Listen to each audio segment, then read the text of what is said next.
Meet the editors. ചോദ്യം ഇതാണ്, കെജ്രിവാളിന്റെ ഗ്യാരണ്ടി വോട്ടാകുമോ?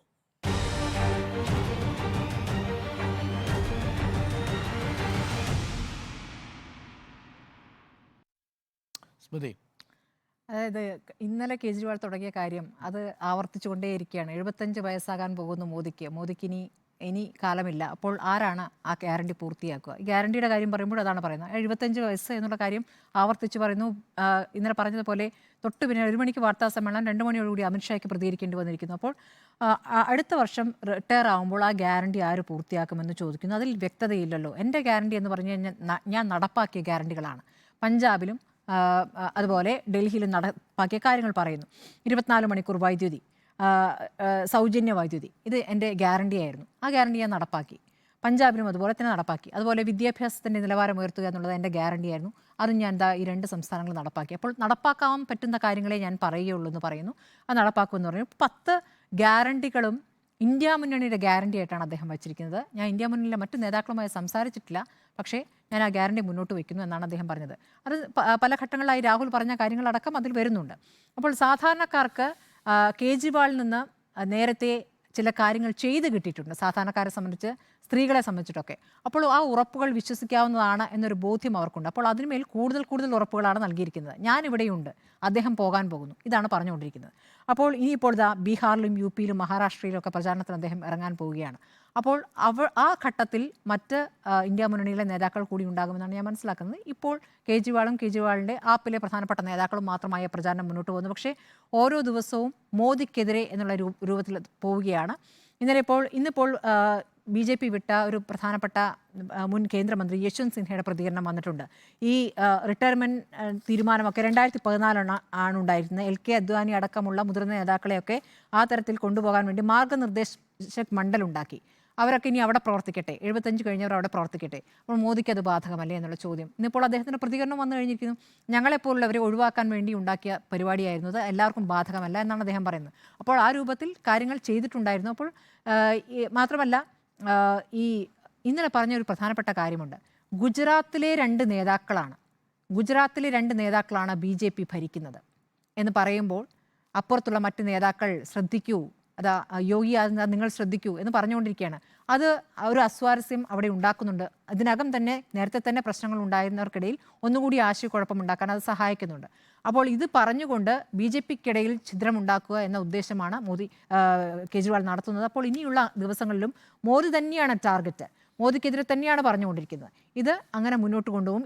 ഈ പുറത്തുള്ള ദിവസങ്ങൾ അതിന് ഉപയോഗിക്കാൻ തന്നെയാണ് അദ്ദേഹം ഉദ്ദേശിച്ചിട്ടുള്ളത്. അപ്പോൾ ആ ഗ്യാരണ്ടി ജനം വിശ്വസിക്കുമെന്നാണ് കരുതുന്നത്. ഇനിയിപ്പോൾ മനോഹരമായ ദൃശ്യമായി വരേണ്ടത് ഈ ഇന്ത്യ മുന്നണിയിലെ എല്ലാ നേതാക്കളും കേജ്രിവാളും ഒക്കെ ഒരുമിച്ചുള്ള പ്രചാരണമാണ്. അത് വരും ദിവസങ്ങളിൽ കാണാമെന്ന് ഞാൻ പ്രതീക്ഷിക്കുകയാണ്. അങ്ങനെയെങ്കിൽ അത് അതിൻ്റെതായ ഒരു റിസൾട്ട് ഉണ്ടാക്കുമെന്ന് തന്നെയാണ് ഞാൻ കരുതുന്നത്. തീർച്ചയായിട്ടും മോദിയുടെ ഗ്യാരണ്ടിക്ക് ബദൽ എന്ന നിലയിൽ തന്നെയാണ് അരവിന്ദ് കെജ്രിവാൾ തൻ്റെ ഗ്യാരണ്ടി അവതരിപ്പിച്ചിരിക്കുന്നത്. നോക്കൂ, ഇന്ത്യൻ തിരഞ്ഞെടുപ്പിൻ്റെ ഒരു പ്രത്യേകത, ആ തിരഞ്ഞെടുപ്പ് എത്രമാത്രം റെട്ടറിക്കുകൾ നിറഞ്ഞതാണെങ്കിലും അടിസ്ഥാനമായി അത് വോട്ട് രേഖപ്പെടുത്തുന്നത് ആസ്പിറേഷണൽ ഇന്ത്യക്ക് വേണ്ടിയായിരിക്കും. എന്ന് പറഞ്ഞാൽ സാധാരണക്കാരായ ജനങ്ങൾ അവരുടെ മോഹങ്ങൾക്ക്, അവരുടെ സ്വപ്നങ്ങൾക്ക്, അവരുടെ ജീവിതത്തിന് കൊടുക്കുന്ന വിലയാണ് ഒരു വോട്ട് എന്ന് പറയുന്നത്. അവരെ പ്രലോഭിപ്പിക്കാൻ പറ്റും ഒരു തവണ, ചിലപ്പോൾ 2 തവണ. പക്ഷെ വസ്തുതകൾ മനസ്സിലാക്കിയാൽ ഗ്രൗണ്ട് റിയാലിറ്റിയാണ് ഇന്ത്യൻ ജനാധിപത്യത്തിലെ ഏറ്റവും ശക്തമായ പ്രതിപക്ഷം എന്നാണ് ഞാൻ വിശ്വസിക്കുന്നത്. അത് ഷൈനിങ് ഇന്ത്യ ക്യാമ്പയിൻ നമ്മൾ കണ്ടതാണ്. ആ കാലഘട്ടത്തിൽ കർഷകരും വീട്ടമ്മമാരും എങ്ങനെയാണ് വിധി എഴുതിയതെന്ന് കണ്ടതാണ്. മോദിയുടെ 2ാമത്തെ ഭരണകാലത്തിലും മോദിയുടെ ആദ്യത്തെ ഭരണകാലത്തും നമ്മൾ കണ്ടതാണ് എങ്ങനെയാണ് സ്ത്രീകൾ വിധി എഴുതിയിരിക്കുന്നത് എന്ന്. ഇവിടെ സൂക്ഷ്മമായി നമ്മൾ അരവിന്ദ് കെജ്രിവാളിൻ്റെ ഈ ഗ്യാരണ്ടികളെ നമ്മളൊന്ന് പഠിക്കാൻ ശ്രമിച്ചാൽ വളരെ കൗതുകകരമായ ചില കാര്യങ്ങൾ അതിൽ അടങ്ങിയിരിക്കുന്നതായി കാണാം. ഒന്ന്, ജനക്ഷേമ പദ്ധതികൾക്ക് ദേശീയ താൽപ്പര്യത്തേക്കാൾ പ്രാധാന്യം കൊടുക്കുകയോ അഥവാ ജനക്ഷേമ പദ്ധതികൾക്ക് ശേഷമാണ് രാജ്യത്തിൻ്റെ പൊതുവായിട്ടുള്ള മറ്റു വിഷയങ്ങൾ ചർച്ച ചെയ്യാൻ അരവിന്ദ് കെജ്രിവാൾ സ്പേസ് കൊടുത്തിരിക്കുന്നത് കാണാം. നേഷൻ ഫസ്റ്റ് എന്ന് തന്നെയാണ് അരവിന്ദ് കെജ്രിവാൾ പറയുന്നത്. പക്ഷേ അത് അദ്ദേഹത്തിൻ്റെ 4ാമത്തെ മാത്രം ഗ്യാരണ്ടിയാണ്. ആദ്യത്തെ 1, 2, 3 ഗ്യാരണ്ടികൾ നിൽക്കുന്നത് ആം ആദ്മിക്ക് വേണ്ടി, സാധാരണ ജനങ്ങൾക്ക് വേണ്ടിയാണ്. BJPയിൽ നിന്നുള്ള ഏറ്റവും പ്രധാനപ്പെട്ട വ്യത്യാസം എന്ന് പറയുന്നത് ഹൈപ്പർ നാഷണലിസത്തിൻ്റെ, അമിത ദേശീയതയുടെ, ഏതെങ്കിലും വംശീയതയുടെ മാത്രം അരികുപറ്റിക്കൊണ്ടുള്ള പ്രഖ്യാപനങ്ങളല്ല. പകരം റെട്ടറിക്കിനും അപ്പുറത്തേക്ക് വസ്തുതകളെ യാഥാർത്ഥ്യത്തോടു കൂടി അവതരിപ്പിക്കുന്നു. അപ്പോൾ സാധാരണ ആം ആദ്മി പാർട്ടിയുടെ പ്രകടന പത്രിക എടുത്തു നോക്കുമ്പോൾ അതിൽ പഠിക്കാൻ രാഷ്ട്രീയ വിദ്യാർത്ഥിക്ക് പഠിക്കാനുള്ളൊരു കാര്യം, സംഭവിക്കാൻ സാധ്യതയുള്ളത് മാത്രമേ ആം ആദ്മി പാർട്ടി തങ്ങളുടെ പദ്ധതികളായിട്ട് പറയത്തുള്ളൂ, നടപ്പാക്കാൻ കഴിയുന്നത്. അപ്പോൾ അതിൽ എത്രയാണ് അതിന് ചെലവ് വരുന്നത് എന്നത് കൃത്യമായി പറയും. ഇപ്പോൾ ഒരു ഉദാഹരണമാണ് ഇലക്ട്രിസിറ്റി. സൗജന്യ ഇലക്ട്രിസിറ്റി കൊടുക്കാൻ പോകുന്നു. 200 മെഗാവാട്ട് വൈദ്യുതി സാധാരണക്കാരായിട്ടുള്ള ആം ആദ്മിയിൽപ്പെട്ട ആളുകൾക്ക് സൗജന്യമായി കൊടുക്കാൻ പോകുന്നു. എന്നിട്ട് അതിന് കണക്ക് പറയുന്നുണ്ട്. ആ കണക്ക് ഇങ്ങനെയാണ്: 1.25 ലക്ഷം കോടി രൂപ ചെലവാകും. എങ്ങനെയാണ്? ഇപ്പോൾ കൊടുക്കുന്ന 3 ലക്ഷം, അല്ലെങ്കിൽ ഇപ്പോൾ ജനറേറ്റ് ചെയ്യുന്ന 2 ലക്ഷം കോടിയിൽ നിന്ന് 3 ലക്ഷം കോടി മെഗാവാട്ടിലേക്ക് വൈദ്യുതി ഉൽപ്പാദിപ്പിക്കണം. അതിന് ഈ രാജ്യത്ത് ശേഷിയുണ്ട്. ആ ശേഷിയെ നമ്മൾ ഉപയോഗപ്പെടുത്തിയാൽ ഇലക്ട്രിസിറ്റി പാവങ്ങൾക്ക് കൊടുക്കാൻ സാധിക്കും സൗജന്യമായിട്ട്. അതിന് 1.25 ലക്ഷം കോടി രൂപ ചെലവ് വരും. അത് കണ്ടെത്തും ഞാൻ എന്നാണ് അരവിന്ദ് കെജ്രിവാൾ പറയുന്നത്. അപ്പോൾ അതൊരു സ്വപ്ന വാഗ്ദാനം മാത്രമല്ല, യാഥാർത്ഥ്യബോധത്തോടു കൂടിയുള്ള ഒരു പ്രകടന പത്രിക അവതരിപ്പിക്കുന്നു. രണ്ടാമത്തെ ജനക്ഷേമ പദ്ധതിയിൽ അദ്ദേഹം വീണ്ടും പറയുന്നു വിദ്യാഭ്യാസം. അവിടെ ഡൽഹിയിൽ എന്തുകൊണ്ടാണ് ഡൽഹിയിലെ ആളുകൾ വോട്ട് ചെയ്യുന്നത്? ഡൽഹിയിലെ ആളുകൾ വോട്ട് ചെയ്യുന്നത് എനിക്കൊന്ന് ഉണ്ണി ബാലകൃഷ്ണൻ വ്യക്തമായിട്ട് അറിയാം, വേറെ കാലം ഡൽഹിയിൽ ഇരിക്കുന്നത്. അവിടുത്തെ ഏറ്റവും എക്സ്പെൻസീവായ അഫയർ എന്ന് പറയുന്നത് കുട്ടികളുടെ വിദ്യാഭ്യാസമാണ്. അവിടെ അത് വിദ്യാഭ്യാസം മികച്ച പ്രൈവറ്റ് വിദ്യാഭ്യാസത്തോളം ഗുണമേന്മയുള്ള വിദ്യാഭ്യാസമാക്കി മാറ്റി പൊതുമേഖലയിലെ വിദ്യാഭ്യാസ സ്ഥാപനങ്ങൾ. അവിടെ നിങ്ങൾക്ക് കുട്ടികളുടെ വിദ്യാഭ്യാസത്തിന് വേണ്ടിയുള്ള നിക്ഷേപത്തിൻ്റെ ചെലവ് കുറഞ്ഞു. അവിടെ ഡൽഹിയിലെ ഒരു സാധാരണ മലയാളിക്ക്, അല്ലെങ്കിൽ ഡൽഹിയിലെ ഒരു സാധാരണ നിവാസിക്ക്, ഒരു മിഡിൽ ക്ലാസ്സിൽപ്പെട്ട ഒരാളുടെ വലിയ തുക വിദ്യാർത്ഥികളുടെ നിക്ഷേപത്തിന് പോകുമായിരുന്നത് പൊതു സ്കൂളുകൾ നവീകരിച്ചതിലൂടെ കുറവ് വന്നു. മൂന്നാമത്തെ പ്രധാനപ്പെട്ട ഡൽഹിയിലെ ഏറ്റവും എക്സ്പെൻസീവ് അഫയർ വിദ്യാഭ്യാസവും ചികിത്സയുമായിരുന്നു. മൊഹല്ല ക്ലിനിക്കുകൾ വന്നു ലൊക്കാലിറ്റികളിൽ. അവിടെയും അദ്ദേഹം പറയുന്നു 5 ലക്ഷം കോടി രൂപ വേണ്ടി വരും. അതെനിക്കെന്നറിയാം, പക്ഷേ അത് ഞാൻ ഉണ്ടാക്കും. നമ്മൾ ഉണ്ടാക്കും 5 ലക്ഷം കോടി രൂപ എന്നുള്ളതാണ്. ഒരു കാര്യം പ്രേക്ഷകർ മനസ്സിലാക്കണം, ഈ മദ്യനയ അഴിമതി കേസൊക്കെ വരുമ്പോൾ ആ മദ്യനയം സർക്കാർ ഒരു ക്യാബിനറ്റ് ഡിസിഷനാണ് എടുക്കുന്നത്. എന്തിനു വേണ്ടിയാണ്? ഇതെല്ലാം നടപ്പാക്കാൻ വേണ്ടിയായിരുന്നു. ഡൽഹി സർക്കാരിന് പണം കണ്ടെത്താൻ വേണ്ടിയായിരുന്നു അത്. അരവിന്ദ് കെജ്രിവാളിനും മനീഷ് സിസോദിയയ്ക്കും സഞ്ജയ് സിംഗിനും കൊണ്ടുപോയിട്ട് സ്വകാര്യ എസ്റ്റേറ്റുകൾ വാങ്ങാനായിരുന്നില്ല എന്നതാണ് ആം ആദ്മി പാർട്ടി കരുത്തോടെ പറയുന്നത്. ഞാൻ വിശ്വസിക്കുന്നു ഉണ്ണി ബാലകൃഷ്ണൻ, ഇത് ഡൽഹിയിലെ വോട്ടർമാർക്ക് ബോധ്യമായിട്ടുണ്ട്. അതുകൊണ്ടാണ് ഇന്നത്തെ പ്രസംഗത്തിൽ അദ്ദേഹം പറയുന്നത് മോദിയുടെ ഗ്യാരണ്ടി നോക്കൂ, 15 ലക്ഷം എവിടെ? എൻ്റെ ഗ്യാരണ്ടി നോക്കൂ, സ്കൂളുകൾ ഇവിടെ. മോദിയുടെ ഗ്യാരണ്ടി നോക്കൂ, എവിടെ 2 കോടി തൊഴിൽ? എൻ്റെ ഗ്യാരണ്ടി ഇവിടെ, മൊഹല്ല ക്ലിനിക്കുകൾ ഇവിടെ. അപ്പോൾ അരവിന്ദ് കെജ്രിവാൾ മോദിയെ കമ്പയർ ചെയ്തുകൊണ്ട് പറയുന്ന ആ പ്രധാനപ്പെട്ട ഘടകം വളരെ പ്രധാനപ്പെട്ടതാണ്. ആ കമ്പാരിസൺ തന്നെ വളരെ രസകരമായിട്ടാണ് അരവിന്ദ് കെജ്രിവാൾ അവതരിപ്പിച്ചിരിക്കുന്നത് എന്നുള്ളതും പ്രധാനപ്പെട്ട കാര്യമാണ്. നേഷൻ ഫസ്റ്റില്ല ചൈന അടക്കമുള്ള കാര്യങ്ങൾ പറയുന്നു. അവിടെയും മോദിക്ക് കുത്താണ്. നിങ്ങൾ വലിയ ഹൈപ്പർ നാഷണലിസവും 56 ഇഞ്ചും ഒക്കെ ആണല്ലോ പറയുന്നത്. പക്ഷേ ചൈന കൊണ്ടുപോയി ഇന്ത്യയുടെ ഭാഗം തിരിച്ചുപിടിക്കാൻ ആർമിക്ക് ഞങ്ങൾ അധികാരം കൊടുക്കും എന്നാണ്. നയതന്ത്ര ചാനലിലൂടെയും ഒപ്പം സൈനികമായിട്ടും നടപടി നേരിടും, ഞങ്ങൾ നടത്തും എന്നാണ് പറയുന്നത്. എന്ന് പറഞ്ഞാൽ നാഷണലിസത്തിൻ്റെ കാര്യത്തിലും നിങ്ങൾ എന്നെ വിശ്വസിക്കൂ, മോദിയെ വിശ്വസിക്കരുത് എന്ന് അരവിന്ദ് കെജ്രിവാൾ പറയുന്നു. എന്തിനു പറയുന്നു? അഗ്നിവീർ. അത് ഈ തെരഞ്ഞെടുപ്പിൽ ഹരിയാനയിലും പഞ്ചാബിലും പ്രധാനപ്പെട്ട വോട്ട് ബാങ്കാണ്. അവിടുത്തെ ജനത ഏറ്റവും കൂടുതൽ വോട്ട് റിക്രൂട്ടീസാണ്. അപ്പോൾ അഗ്നിവീർ പദ്ധതി നടപ്പാക്കും, ഒരു സംശയത്തിനും ഇടയില്ലാതെ പറയുന്നു. അപ്പോൾ ഈ പദ്ധതികളെല്ലാം വരുന്നു എന്നുള്ളത് വളരെ പ്രധാനപ്പെട്ട കാര്യം. ഒപ്പം മിനിമം സപ്പോർട്ട് പ്രൈസ് കർഷകർക്ക്, അത് വളരെ പ്രധാനപ്പെട്ട വോട്ട് ബാങ്ക്. പിണങ്ങി നിൽക്കുന്ന പഞ്ചാബിലെയും ഹരിയാനയിലെയും രാജസ്ഥാനിലെയും ഒക്കെ കർഷകരെ സംബന്ധിച്ച് ഇത് അരവിന്ദ് കെജ്രിവാളിൻ്റെ ഗ്യാരണ്ടിയാണ്, മോദിയുടെ ഗ്യാരണ്ടി അല്ല എന്ന് പറഞ്ഞിട്ടാണ് പറയുന്നത്. സ്വാമിനാഥൻ കമ്മീഷൻ പറഞ്ഞിരിക്കുന്നത് പോലെ 50% മിനിമം സപ്പോർട്ട് പ്രൈസ് ഉറപ്പുവരുത്തും. അപ്പോൾ ചുരുക്കത്തിൽ അരവിന്ദ് കെജ്രിവാളിൻ്റെ ഗ്യാരണ്ടി മോദിയേക്കാൾ കൺവിൻസിംഗ് ആയി അവതരിപ്പിക്കാൻ അരവിന്ദ് കെജ്രിവാളിന് സാധിച്ചിരിക്കുന്നു. വരും ദിവസങ്ങളിൽ ഒരുപക്ഷെ ഇന്ത്യ ചർച്ച ചെയ്യാൻ പോകുന്നതും നടപ്പാക്കാതെ പോയ മോദി ഗ്യാരണ്ടിയും നടപ്പാക്കപ്പെട്ട കെജ്രിവാൾ ഗ്യാരണ്ടിയുമായിരിക്കും എന്നാണ് ഞാൻ കരുതുന്നത്.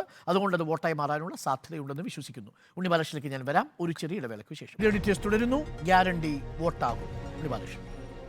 അരവിന്ദ് കെജ്രിവാളിൻ്റെ ഗ്യാരണ്ടി മാത്രമല്ല, അരവിന്ദ് കെജ്രിവാൾ തന്നെ ഒരു വലിയ വോട്ടായി മാറും. ഈ തെരഞ്ഞെടുപ്പിലെ യഥാർത്ഥത്തിൽ 2024 ലോക്സഭാ തെരഞ്ഞെടുപ്പിലെ ഏറ്റവും വലിയ രാഷ്ട്രീയ പ്രതീകമായി അരവിന്ദ് കെജ്രിവാൾ മാറിയിട്ടുണ്ട്. ഇനിയിപ്പം നമ്മുടെ ചോദ്യത്തിലേക്ക് വന്നാൽ നിശ്ചയമായും അദ്ദേഹത്തിൻ്റെ ആദ്യത്തെ വാഗ്ദാനം എന്ന് പറയുന്നത് സൗജന്യമായി വൈദ്യുതി നൽകുന്നതാണ്.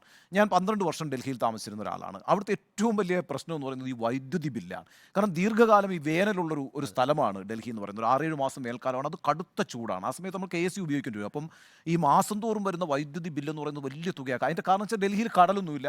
അവിടെ സ്വകാര്യ കമ്പനികളിൽ നിന്നാണ് ഈ സർക്കാർ വൈദ്യുതി വാങ്ങിക്കുന്നത്. അതുകൊണ്ട് വലിയ പൈസ കൊടുത്ത് വൈദ്യുതി വാങ്ങിക്കുമ്പോൾ സ്വാഭാവികമായിട്ടും ഉപഭോക്താക്കളിൽ നിന്നും ആ പൈസ അവർ ഈടാക്കും. അപ്പോൾ ആ വൈദ്യുതി ബില്ല് വലിയ രീതിയിൽ റെഡ്യൂസ് ചെയ്ത് കൊടുത്തു.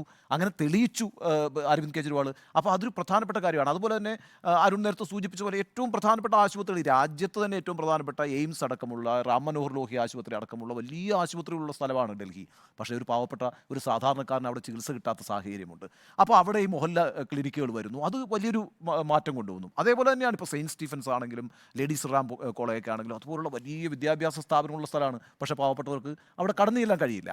അവിടെയാണ് നല്ല സ്കൂളുകൾ അദ്ദേഹം ഉണ്ടാക്കിയത്. അപ്പോൾ ഇതൊക്കെ തെളിയിച്ച ഒരാളാണ് അരവിന്ദ് കെജ്രിവാൾ. പക്ഷേ അധികാരത്തിലേക്ക് എങ്ങനെയാണ് അരവിന്ദ് കെജ്രിവാൾ വരുന്നത്? അതാണ് നമ്മൾ ആദ്യം നോക്കേണ്ടത്. കാരണം കെജ്രിവാൾ അധികാരത്തിൽ വന്നതിന് ശേഷമാണ് ഈ കാര്യങ്ങളൊക്കെ നടപ്പാക്കിയത്. എങ്ങനെയാണ് ഒരു വിശ്വാസം അധികാരത്തിൽ എത്തുന്നതിന് മുമ്പ് കെജ്രിവാൾ നേടിയത്?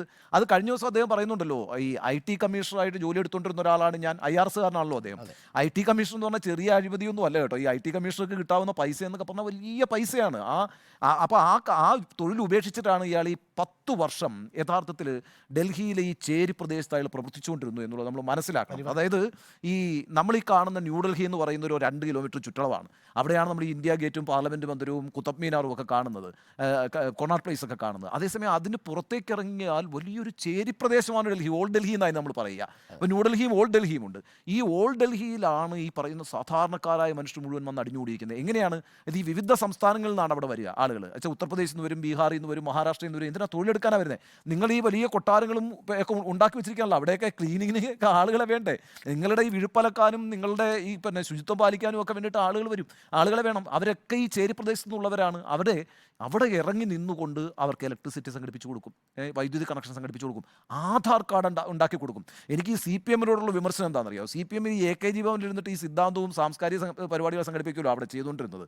യഥാർത്ഥത്തിൽ അവിടെ ഇറങ്ങി പ്രവർത്തിച്ചിരുന്നു എങ്കിൽ CPM-ന് വലിയ, കമ്മ്യൂണിസ്റ്റുകൾക്ക് പ്രത്യേകിച്ച് വലിയൊരു, അവരുടെ ഒരു ഏരിയ ആണല്ലോ അത്, അവിടെ ഒരു വലിയ സാധ്യത ഉണ്ടായിരുന്നു. അവർ ആ ഒറ്റയടിക്കാണ് അരവിന്ദ് കെജ്രിവാളിനെ അവർ അങ്ങ് അക്സെപ്റ്റ് ചെയ്ത ജനത. കോൺഗ്രസിനെയും തള്ളി, BJP-യെയും തള്ളി. ഏറ്റവും പ്രമുഖരായിട്ടുള്ള കോൺഗ്രസിൻ്റെ നേതാക്കൾ, ഷീലാ ദീക്ഷിതിനെ പോലുള്ള നേതാക്കളെയാണ് പുറത്താക്കിയത്. സാഹിബ് സിംഗ് വർമ്മയും മദൻലാൽ ഖുറാനയൊക്കെ പോലുള്ള വലിയ നേതാക്കളെയാണ്, സുഷമ സ്വരാജിനെയൊക്കെ പോലുള്ള വലിയ നേതാക്കളെയാണ് BJP ഡൽഹിയിൽ നിന്ന് പുറത്താക്കിയത്. ഡൽഹൈറ്റ്സ്, ഡൽഹിക്കാരായിട്ടുള്ള ആൾ. എന്നിട്ടാണ് അരവിന്ദ് കെജ്രിവാൾ എടുത്തത്. എന്തുകൊണ്ടാണ്?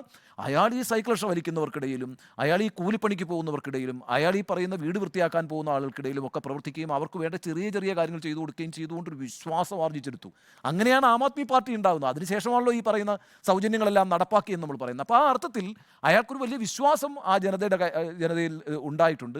അത് നിശ്ചയമായും അവിടെ വോട്ടായി മാറും. എന്നാൽ രാജ്യത്തുടനീളം അരവിന്ദ് കെജ്രിവാൾ ഒരു വലിയ രാഷ്ട്രീയ പ്രതീകമായി മാറിയിട്ടുണ്ട്. അതും വോട്ടായി മാറും എന്നാണ് ഞാൻ പറയുന്നത്. കാരണം വെച്ചാൽ ഈ പറയുന്ന എങ്ങനെയാണ് ഗവൺമെൻറ് ഏജൻസികളെ ദുരുപയോഗം ചെയ്ത് രാഷ്ട്രീയ പ്രതിയോഗികളെ അറസ്റ്റ് ചെയ്ത് അകത്താക്കുന്നത് എന്നുള്ളതിൻ്റെ ഏറ്റവും നല്ല ഉദാഹരണമാണല്ലോ അരവിന്ദ് കെജ്രിവാൾ. അദ്ദേഹം തന്നെ വന്നിട്ടാണല്ലോ ഇത് പറഞ്ഞുകൊണ്ടിരിക്കുന്നത്, ഈ പ്രചാരണം നടത്തിക്കൊണ്ടിരിക്കുന്നത്. ആ അർത്ഥത്തിൽ പശ്ചാത്തലത്തിൽ കാണിക്കുന്ന ചൂലും പിന്നെ കാണുന്നത് അഴികൾക്കുള്ളിൽ നിൽക്കുന്ന അരവിന്ദ് കെജ്രിവാളുമാണ്. അപ്പോൾ ഈ 2 സംഭവങ്ങളും കൂടി കയറി അങ്ങ് കൊളുത്തും, അത് ഉറപ്പാണ്. അപ്പോൾ അതുകൊണ്ട് ഈ നടക്കാണ്ടിരിക്കുന്ന, ഇപ്പോൾ നാളെ നടക്കാണ്ടിരിക്കുന്ന 96 സീറ്റുകളിലേക്കുള്ള തെരഞ്ഞെടുപ്പും അത് കഴിഞ്ഞ് നടക്കാണ്ടിരിക്കുന്ന തെരഞ്ഞെടുപ്പുകളിലൊക്കെ Arvind Kejriwal is going to be a big vote catcher. അതിൻ്റെ കാര്യം എന്ന് വെച്ചാൽ ഇന്ന് തന്നെ അദ്ദേഹം പ്രഖ്യാപിച്ചിട്ടുണ്ട്.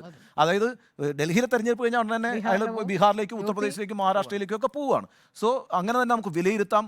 അതായത് അരവിന്ദ് കെജ്രിവാളിൻ്റെ ഗ്യാരണ്ടികൾ മാത്രമല്ല, ഹി ഹിംസെൽഫ് അദ്ദേഹത്തിൻ്റെ ഒരു വലിയ വോട്ട് സമാഹരിക്കുന്ന ഒരാളായിട്ട് അദ്ദേഹം മാറുമെന്ന കാര്യത്തിൽ എനിക്കൊരു സംശയമില്ല. 3 പേരും യെസ് എന്നാണ് അഭിപ്രായപ്പെട്ടിരിക്കുന്നത്.